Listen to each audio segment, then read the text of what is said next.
Hello and welcome to Dance Knowledge. My name is Shona Erskine and I'm a psychologist who specialises in working with performance psychology with performing artists.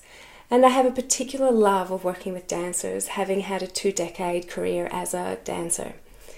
In Dance Knowledge, I will be developing courses that speak to the psychological and emotional strengths that a dancer needs to acquire alongside their physical training. Much like dancers of decades ago and dancers now, a dancer's life is full of a lot of physical repetition.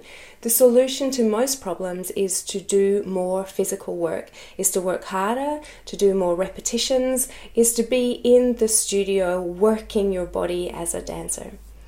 But with the knowledge that I have now, I look back on my career and I realise that I would have been able to achieve with a lot less effort and a lot more had I been able to line up the psychological and emotional components of performance as well as the physical components. So for the courses that I am developing for Dance Knowledge, I'm going to be working with 4 principles, and they're the same principles that I work with in private practice as well. The first of these is practice. Most of a dancer's life is spent in practice, in the studio, doing class, doing rehearsals.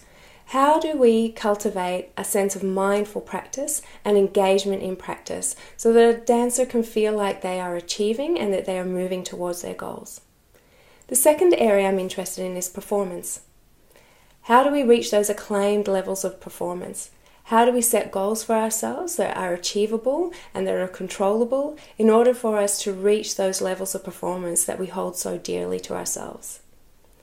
The third principle I like to work with is that of artistry. Dancers work in creativity. How can we enhance creativity and talent to help reach those high levels of performance? And the final principle is resilience.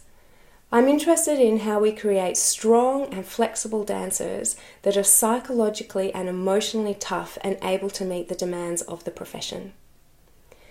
I will be embedding all of these 4 principles in any of the courses that I develop, and I look forward to hearing from you about how you can apply what you learn on Dance Knowledge into your own setting.